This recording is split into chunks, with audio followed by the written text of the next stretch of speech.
start recording, and then I'm going to let Brooklyn maybe just add to her introduction, and then I'll let her take it away from there. So, and please, if you guys have comments or questions, please interact with Brooklyn. I think it's always hard to teach this when you're looking at a computer and nobody says anything. So please interact with her. I'm sure that she's open to questions and things like that. So with that, thanks, Brooklyn, for agreeing to do this.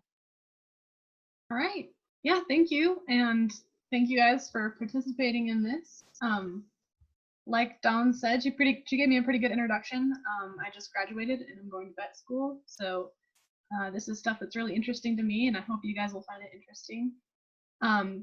I kind of want this to be informal since there's not very many of us. Go ahead and if you have a question as we're going through stuff, feel free to shout it out. Or if you're a little too shy to talk over the webcam, you can certainly type a question in the group chat. I'm trying to look at it as I go, so I'll try to catch those and answer any questions you guys might have.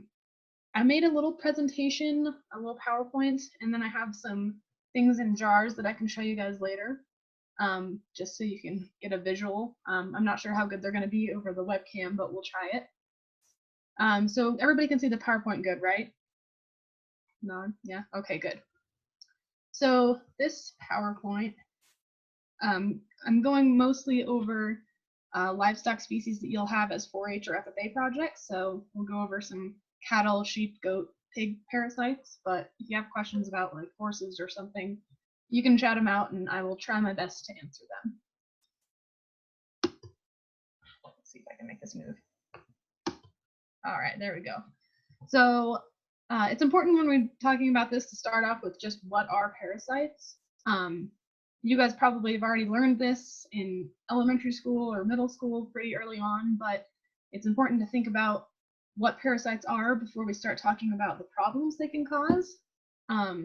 They're organisms that are somehow benefiting from living on or in another organism, and then they cause some detriment or there's some cost associated with them living on the host. So in your livestock projects, while you might not see signs of parasites, there can be little changes that they cause to your animal that can either impact them physically or can kind of just impact their appearance. And sometimes all they really do is maybe make it so they don't gain as much weight. But in severe cases, parasites can cause severe disease and even death. So they're important to talk about. It's also important to talk about what hosts are. It sounds pretty straightforward. You think, you know, your cow, your pig, your sheep, or your goat is the host of the parasite, but there are actually a bunch of different types of hosts for parasites. And this is really complicated, and there's an entire class at the University of Wyoming that goes over this, and it's like 3 weeks that we spend on talking about the different kinds of hosts.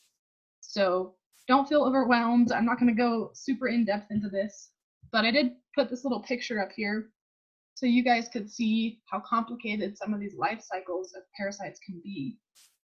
This picture is of the life cycle of a liver fluke, actually. And liver flukes are really complicated and cool because they go through a cycle with a large domestic animal like a cow or a sheep, and then they actually end up in a snail somehow, and then the snail, they do some replication and they do some growth, and then they come out of the snail and go back into the large animal, and sometimes they can end up in people accidentally, and that's always bad news. So this is just kind of a cool life cycle for you guys to look at, but it's a little complicated and we're not going to get that in depth. So I do have some notes on here about 2 special kinds of hosts.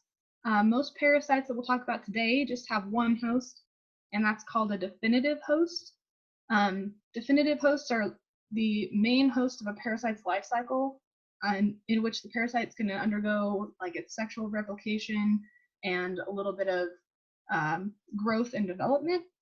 And then there are things called intermediate hosts that are important in the life cycle, but no reproduction occurs, and these are kind of a side host.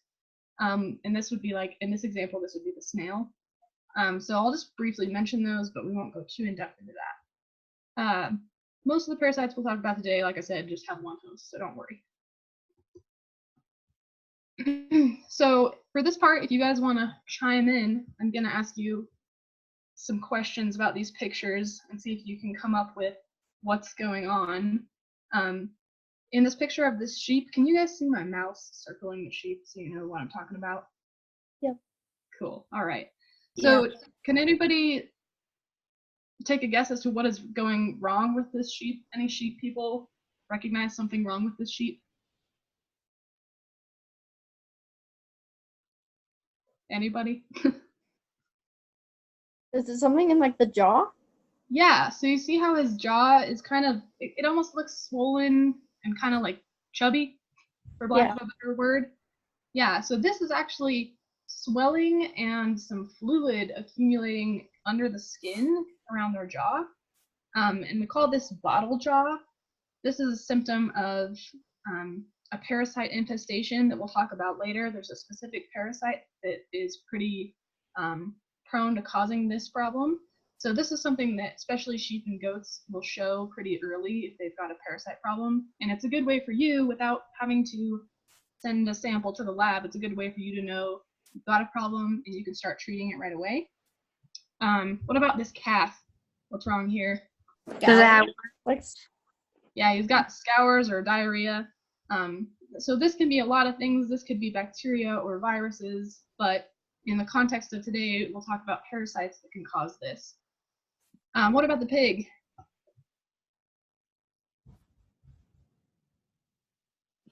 Anyone? So it's kind of might be hard to see in your picture, but he's got some kind of crusty spots looking on his skin around his nose and his ears. And then he just doesn't look super great. Like his skin looks really rough and dry and bloody and cracked. So this can actually be a parasite problem, either internally or externally. We'll talk about that later. And then this cow down here, you guys can probably tell she's really skinny. So that's often a sign of a parasite problem. You've probably heard the old saying that you're really skinny, you might have a tapeworm. So this could be something going on with this cow. What about this picture? This one's kind of complicated / hard to understand, but anybody know what's going on with this? It's a sheep, I believe. Its eye. Does anything look weird about its eye, I guess I should say? Like it has like little scratches in it? No, the picture's not very great, but it has to do with the color of the inside of its eyelids. So this isn't the white of its eye, this is actually the inside of its eyelids. And it looks pretty white, right? Yeah. You know what color this should normally be? Red. Yeah, it should be like pink or red. So this being really white tells you that this sheep has anemia, or they just have a lack of red blood cells. And there are some parasites that can cause that, and we'll talk about those later. And then this last picture, this cow is just missing a patch of fur, and we're about to talk about what are some things that could cause that. So we'll move on. Okay. My PowerPoint is not cooperating. Okay, here we go.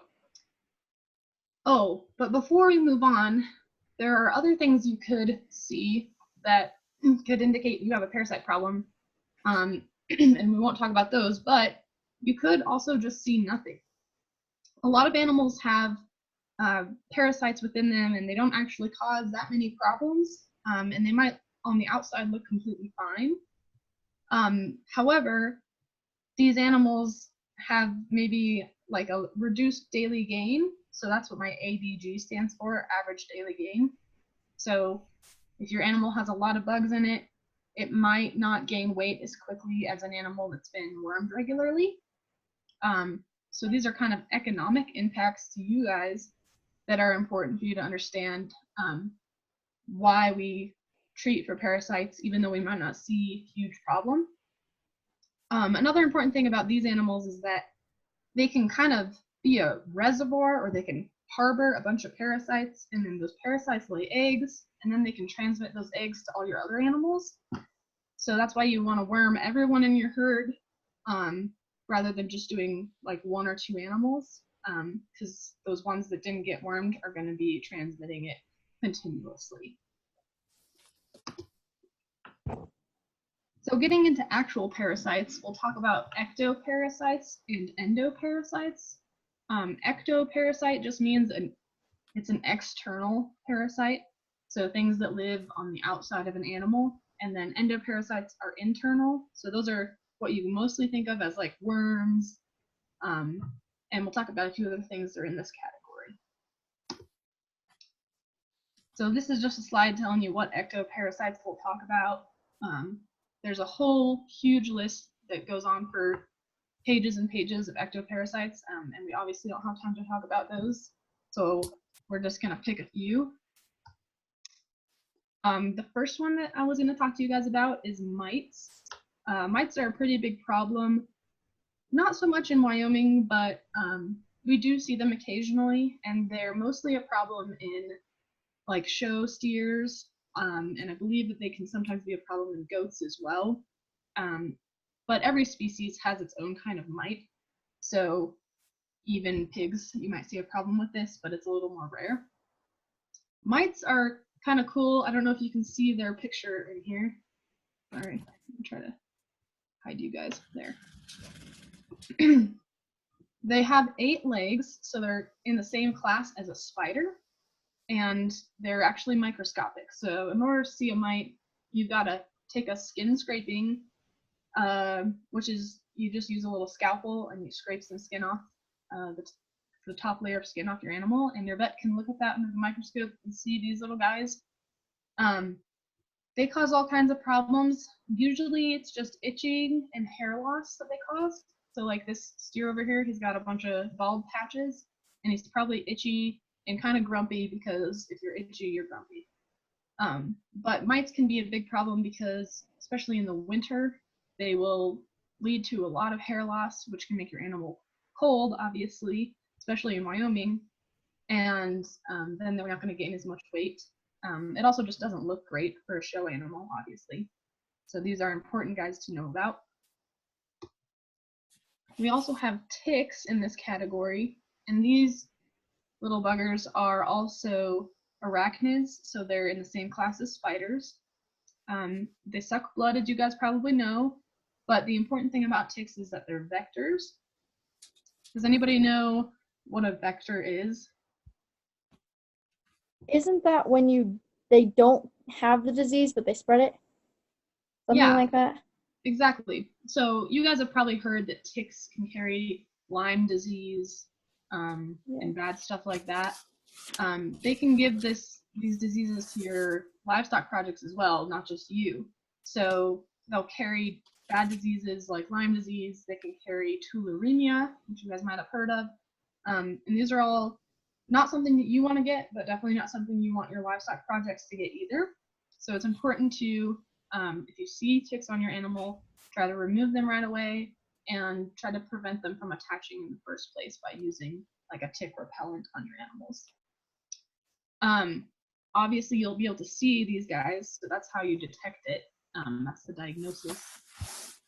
And really the problem they cause is secondary infections because they're a vector, and reduced daily gain. So your animal's just not going to gain as much weight as you want it to, which ultimately is an economic impact to you guys. An important thing to note is that a tick can attach to almost all mammals, including you. So if your animal has a bunch of ticks crawling all over it, make sure you check yourself really carefully when you're done handling your animal. So lice are another one. I kind of like to lump lice in with mites, but they're pretty different, but they cause the same problems. So they cause itching and hair loss. They'll cause crusting on the skin and obviously reduce daily gain because your animal's, itching and not wanting to eat, and maybe they lost a bunch of hair and so they're shivering and cold. These guys are small like mites, but they're actually visible with the naked eye, so they're not microscopic, and they only have 6 legs. There's 2 different kinds of lice. There's chewing and sucking lice. It's not really important for you guys to know, but it's just kind of a cool trivia fact. Your vet could tell you more if you got a lice sample from your animal and they looked at it under a microscope, they could tell you what kind it is. To diagnose this, usually since you can see these guys, your vet can just look at your animal and say, yeah, it's got lice, and treat it from there. Or you can take a brush and actually brush their fur and then put that brushing onto a microscope slide and look at it that way. The good thing about lice is they're very species specific. So each livestock species has their own type of lice. So your cow might have lice, but it's not going to give it to your sheep. And your sheep might have lice, but it's not going to give it to you. So that's kind of a nice thing about lice. You guys know all about mosquitoes and flies, I'm sure, but I figured I would talk about them just because they are kind of an important parasite that people don't think about a lot. And they're vectors, just like mosquitoes, so they transmit all kinds of bad stuff. They transmit West Nile virus and blood-borne pathogens that will get into your animals, and they can cause some pretty big problems. So it's important to remember to try to prevent lots of these bugs from getting on your critters. The signs that you'll see are, they'll have bumps and itching. It can cause weight loss if they have a bunch of flies bothering them all the time, because what are they going to do when has anyone seen a bunch of horses, like in the heat of summer when there's a bunch of flies? What do? They roll.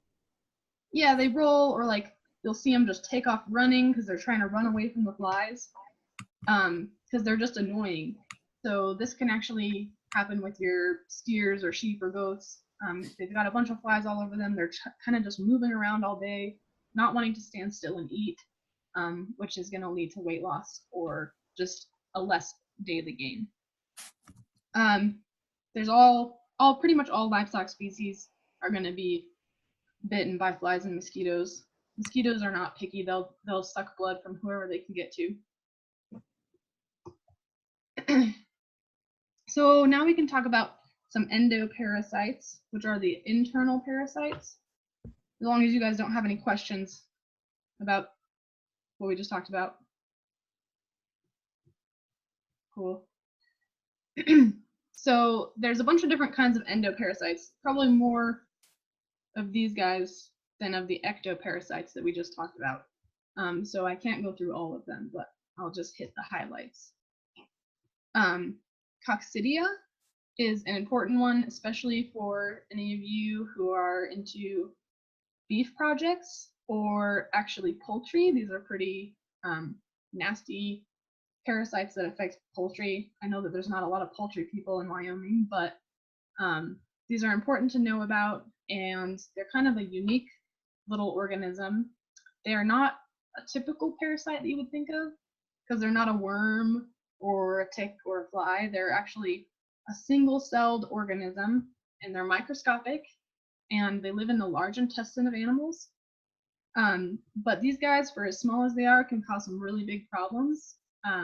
They cause bloody diarrhea, especially in steers, and that can lead to dehydration and weight loss.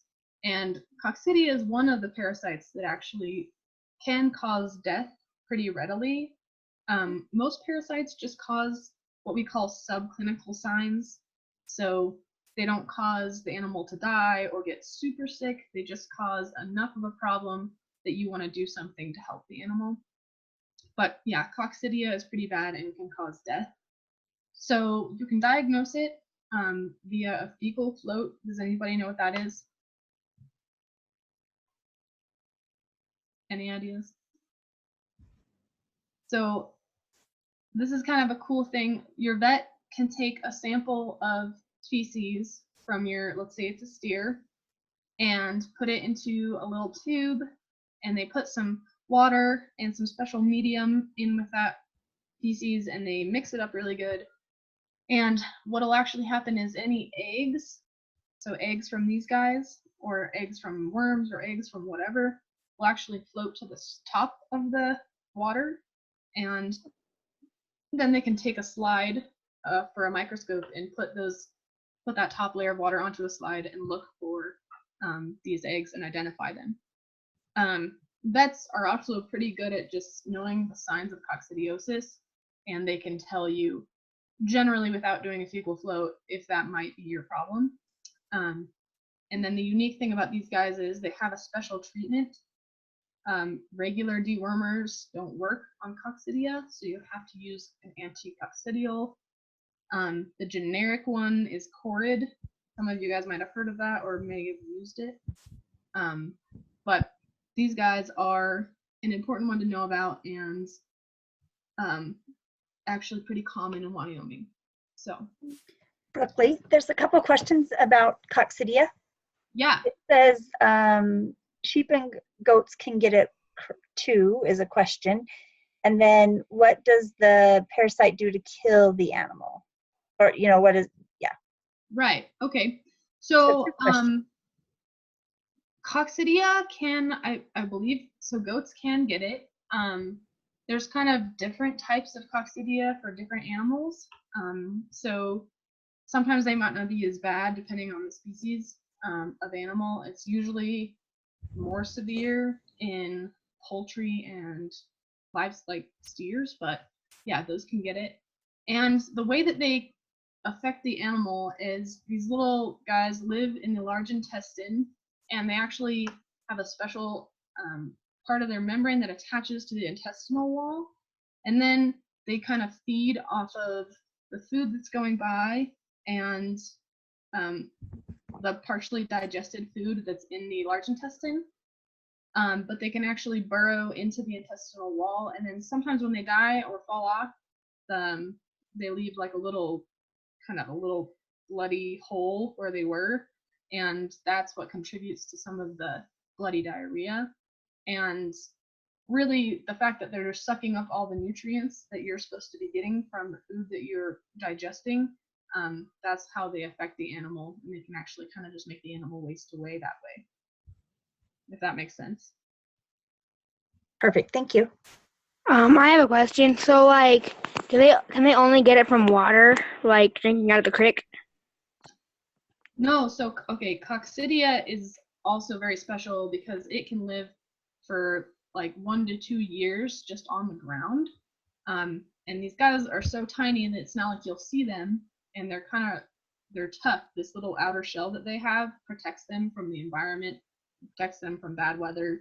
So they'll actually live in your soil. They might, you know, if your cow has a bunch of these and poops them out onto pasture, they're going to be living in the grass and in the soil for up to 2 years. So they can get them from eating them, and they can get them from water too.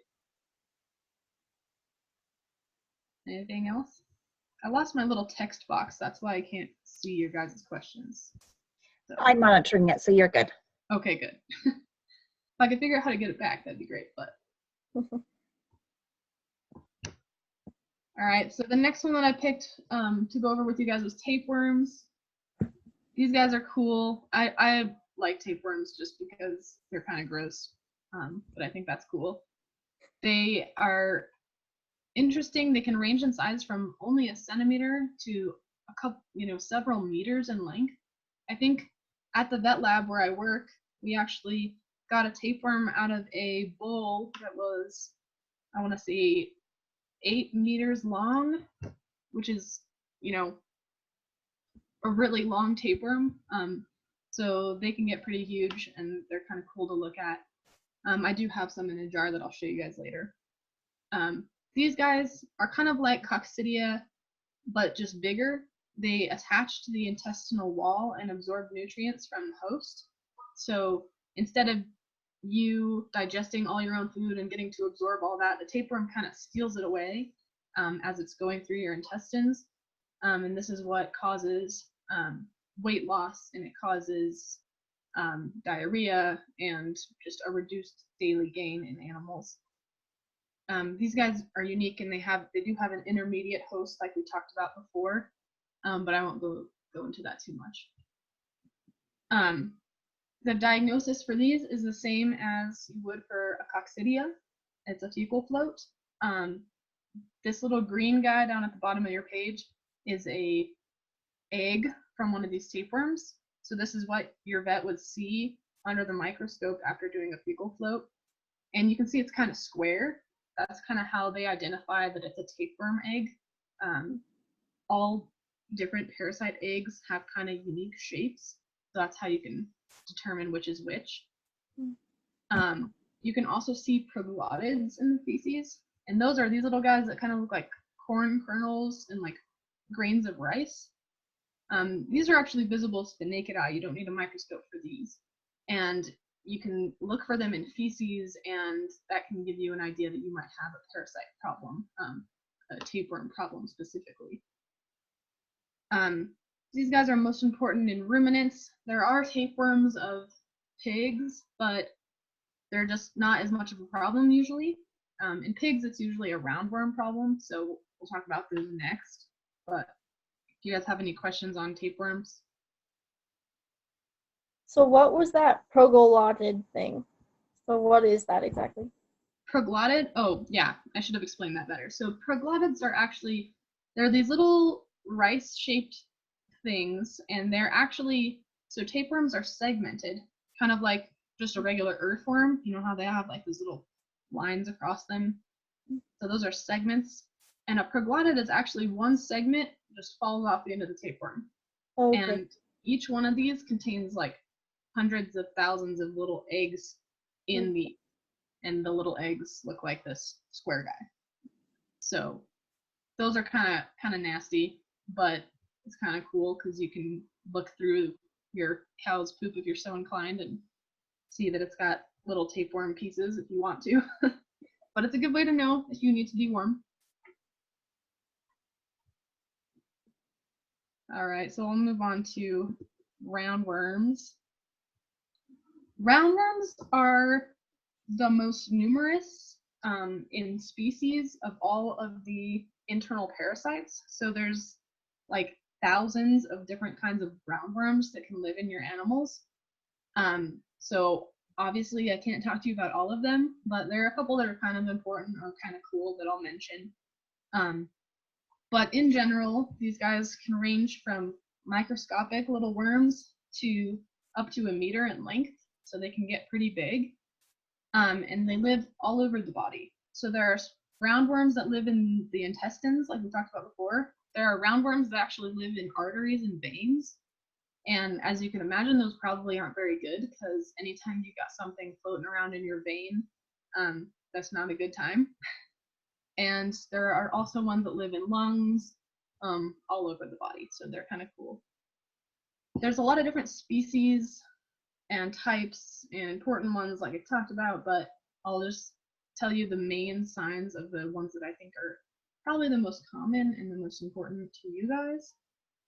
So roundworms that live in the small and large intestine are pretty common, especially in pigs. Pigs are prone to getting a lot of roundworms, and they can be anywhere from mild to severe. They'll cause diarrhea, weight loss, reduced average daily gain. A lot of these are probably sounding similar because this is a lot of parasites all kind of cause a lot of the same things, even though they might be a different species of parasite. A cool one are barber pole worms. Any of you guys with sheep and goats might have had a problem with these or heard of these before. These actually live in the stomach, and they attach to the stomach lining, and instead of absorbing nutrients like from the food that your animal is eating, they actually directly suck the animal's blood from inside the stomach, which is kind of weird and cool. But those are the ones that cause that picture that we talked about before, where the sheep had bottle jaw. They actually cause that. And they cause anemia as well. So they'll cause them to have that really pale white skin around their eyes. Someone's beeping at me. Must be okay. All right. I don't know what that was, so sorry. Okay. Okay, no, that's good. Oh, and then another roundworm that's kind of cool are lungworms. There's all different types of these, and these are worms that actually live in the lungs of a lot of times ruminants. They're kind of cool because an animal actually eats the eggs that have been laid on the grass or in the water or wherever, and then the eggs hatch in the animal's intestines, and then they actually crawl through the intestinal wall, and they crawl all the way through the body up to the lungs where they grow up into adults, and then they lay eggs, and then larvae hatch, and then the animal coughs them up and then swallows them, and then they can poop them out. It's kind of a weird, crazy cycle. So those are kind of cool to talk about. They're not as much of a problem, I don't think, in Wyoming, especially not in 4-H projects, but they're just cool to talk about. For these guys, same diagnosis. You'll want to use a fecal float. There's also a thing called a Behrman funnel. That's something that your vet would do. It's not really something you would probably need to know, but kind of a cool thing to know the name of. And this is for detection of the larvae. So these are once the eggs have hatched, you can detect them using this. So lastly, there's a bunch of other kinds of worms. There's thorny-headed worms, whipworms, hairworms, all kinds of worms. And these ones are all named after how they look, pretty much, which makes sense. I mean, a thorny-headed worm is going to look like this guy over here. He's got all these little spines on his head. So pretty obvious name. There's whipworms. This one down here kind of looks like a whip. You can see it's wider at the top, and then it kind of narrows down. So they're named after their appearance. They cause a lot of the same signs as the ones we talked about before. So they'll cause diarrhea, weight loss, reduced average daily gain, all that stuff. And then, like roundworms, they can migrate through the body like the lungworm does, and then they can cause organ damage that way. As you can imagine, having something crawl from your intestines into your liver or into your lungs is not going to be good for you. So that's some of the problems they can cause. And just like with all the other ones, the diagnosis is a fecal float or a Behrman funnel method.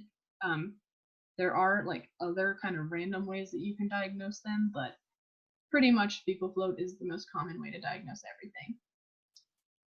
So I didn't have a lot of specifics on these guys just because they're pretty wide variety, and also these types of worms, especially whipworms and hairworms and hookworms, are kind of more of a problem in carnivores. So like dogs, and cats. You guys might have heard of your dog or cat having whipworms or hookworms. They do affect livestock, but they're just not probably as big of a deal. So moving right along. I have this slide about treatment and dewormers. If you guys have any questions as I'm going through this, please ask, because I didn't put a lot of information on the slides, but I'm more than happy to talk about it more if you're interested. It makes sense. Oh, sorry, what was that? Oh. I accidentally turned on my audio. Oh, okay. I didn't know if you had a question. All right, no worries. So, it probably makes sense to you guys that for an ectoparasite, so a parasite that's living on the outside, you want to treat it on the outside. And that's exactly what you want to do. So for an ectoparasite, if you put a dust or a powder on your animal, so that's like this python dust over here. I don't know if any of you guys have ever used this or something like this. This is usually used to treat mites or lice or ticks or whatever. And it makes sense because you're putting it on the outside of the animal, and that's where the problem is. You can also use a pour-on. Those are pretty good. It depends on the pour-on and it depends on what you're trying to treat for, but those are your next best option. Then you can use an injectable dewormer, and probably the least effective for an ectoparasite is an oral dewormer.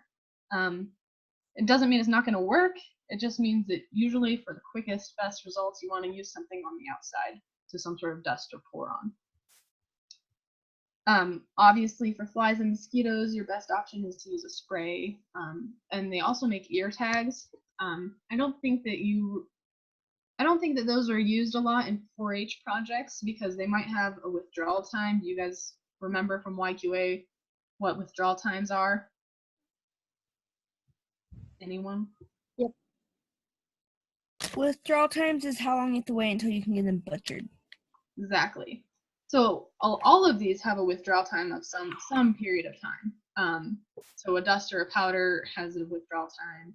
A pour-on obviously has a withdrawal time, and an injectable has a withdrawal time. But I think that we don't use ear tags a lot just because they're kind of clunky looking and they're just not as pretty, and your animal already has its fair tags in. But that's an option for people who have like a big operation. If you have like 500 sheep or something and you don't have time to go out and spray them all, you can just put ear tags in them once a year and call it good. And those are pretty effective for ectoparasites. For endoparasites, it's kind of the opposite because you want to treat them, on the inside first. So a dust or a powder isn't going to do a whole lot of good for treating a tapeworm.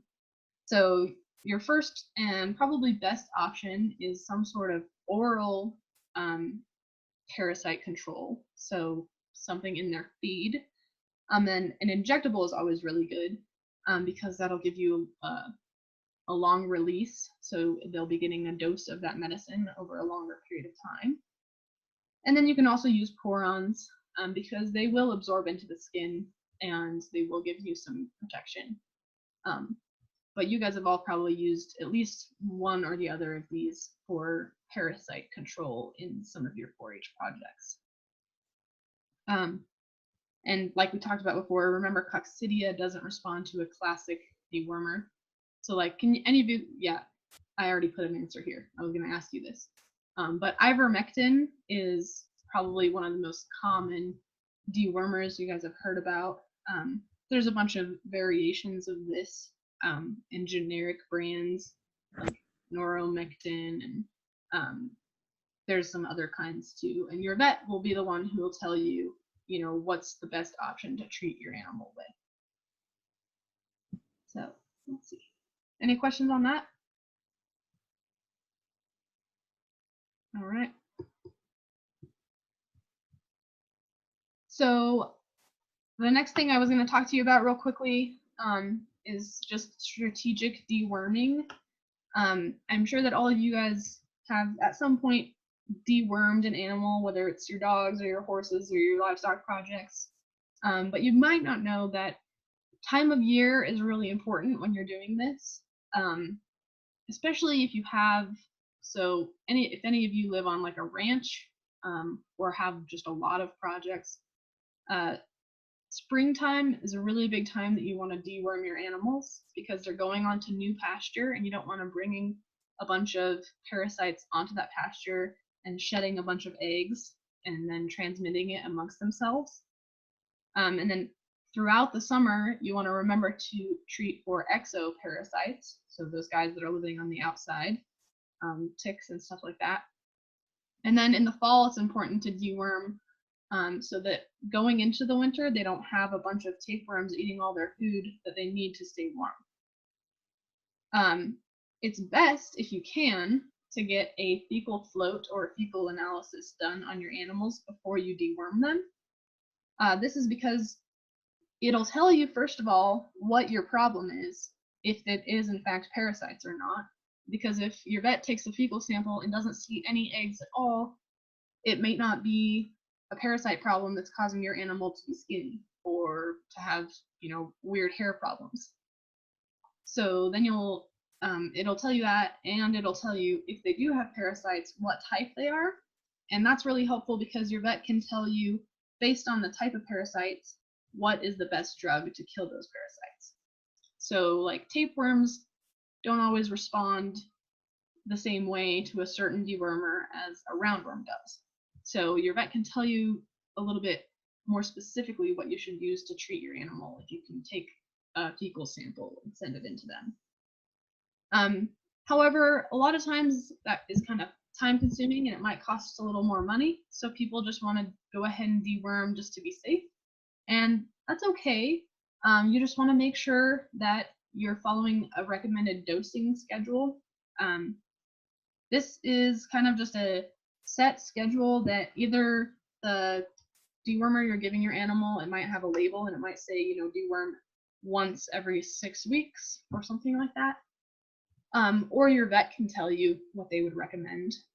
The reason for this is that it prevents major infestations from happening. So if you only deworm once a year, your animal might, you know, over the course of a year, build up a bunch of parasites, and then you're getting rid of all of them at once. But if you got rid of them a little at a time, your animal would have a better chance of gaining weight the way you want it to.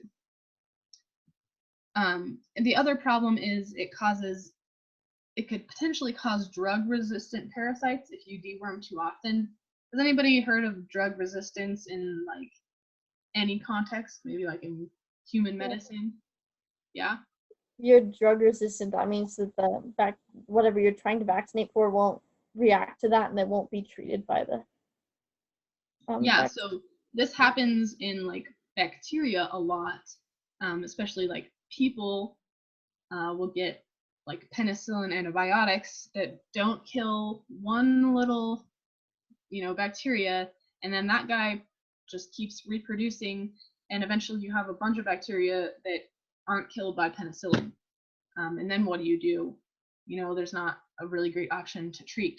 So this can actually happen in worms and other parasites as well.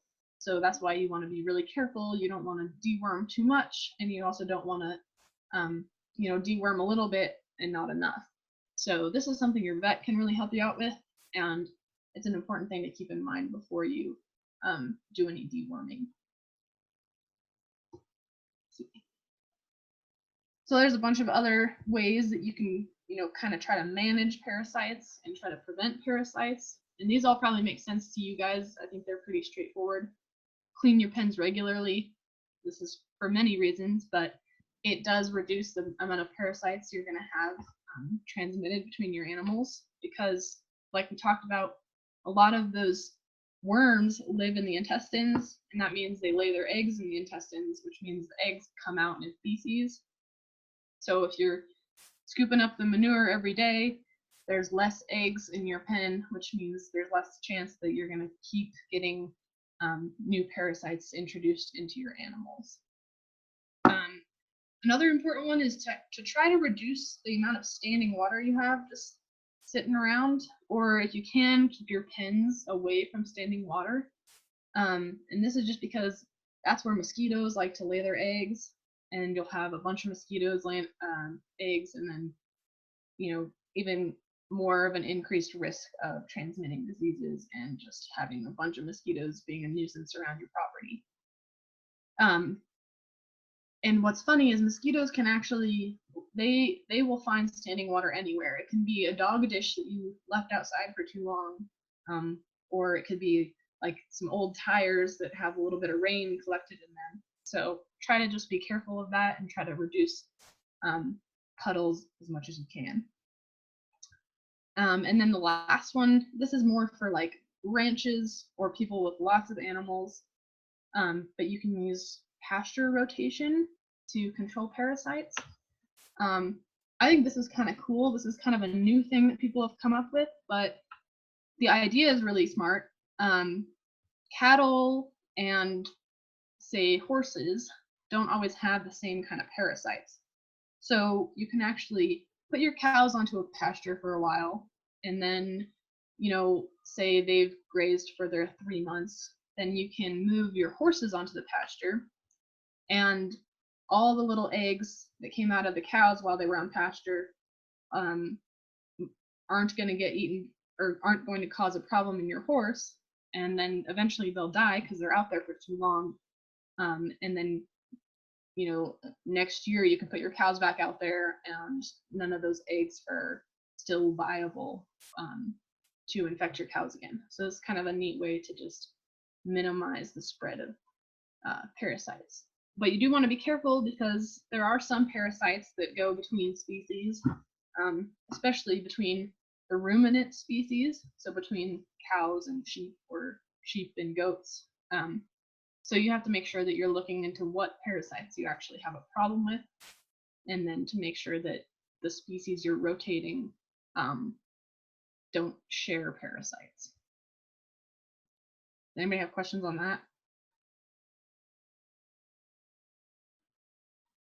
Okay. Well, this is kind of the end, so I hope you have some questions. But if not, you can enjoy the cartoon at least.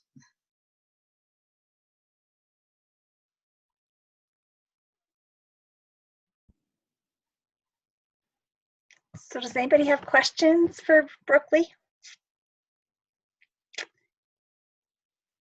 All right, Brookley, did you want to share? Can you try to share your samples? Oh, yeah, that's right. I can certainly try. Hopefully this will work. Get this back. Perfect. Yep, we Okay. got you back. You can see me now, right? All right. Yep. So these might be kind of hard to see, but I'm going to try my best. Also, for some reason, I can't see myself, so tell me if I need to move left or right or something. Just go back a little. There you go, right there. That's pretty good. Okay. So we've got, these are ticks. These are actually from a canine. So at the lab where I work, we necropsy animals. So we do like autopsies on animals, and we get to take all the cool bugs out of them and put them in jars. So these are ticks from a dog. This that looks like pasta or spaghetti noodles or something, linguine noodles, is actually a tapeworm from a sheep. Wow. These are kind of cool. I have a bigger jar of these, but it was so big that I couldn't bring it. So they can get pretty huge. This one actually was like 10 feet long. It's just packed down into this small little jar. So is that one worm in that jar? Yeah, that's one worm. It kind of got mutilated at some point when we were putting, it's also from like 20 years ago. So it's been in here for a while. But yeah, that's one worm in this jar. Let's see. So I also have, these are roundworms. It might be a little more hard to see. But these are from a canine as well. But there are lots of roundworms of livestock that kind of look just like this. These guys are from a pig. So those are kind of cool. They're also roundworms. You can see why they're named roundworms, because they're very round and kind of boring looking. They kind of look like spaghetti noodles. Let's see. This is an example of a much bigger roundworm. This also came from a pig, I believe. So this guy's a lot bigger around. It's probably the size of like, I don't know, a really small pinky. So they're pretty cool. But I would have more of these, but they all got moved onto campus into the locked lab, so I couldn't get to them for you guys, unfortunately. But yeah. Do you guys have any questions? Want to see anything again? I can try to show it again. Super cool. Any other questions? All right. Well, thanks, Brookley. We super appreciate you. Oh, go ahead. So like with those spiked ones, are those for like carnivores or herbivores? Like the, are you talking about, let me show you again. Let's see. You're talking about the thorny headed worms with the little spines all over? Yeah. Okay. Yeah, no, those guys actually can be in a lot of different things. There are thorny headed worms of pigs, and there are thorny headed worms of like canids, so dogs. But they're actually they're not usually as mean as they look, even though they look pretty awful. Those thorns are basically just there to help them attach to the wall, to the lining of your intestine, so that they can stay stuck there, and then they can just absorb nutrients as you eat food or as your animal eats food. So yeah, those guys are kind of cool. So Brookley, what usually is the cause of death? Is it like starvation, or is it like something that they get. I don't. Yeah, what is it? Yeah. So that's the hard thing about parasites, and I wish I had more time because like I just took this class on parasites and it was, you know, half a year long and we still didn't cover everything. But usually parasites are they just cause a minor problem and they don't usually lead to death. They just cause the animal to not gain as much weight or to just look kind of scraggly.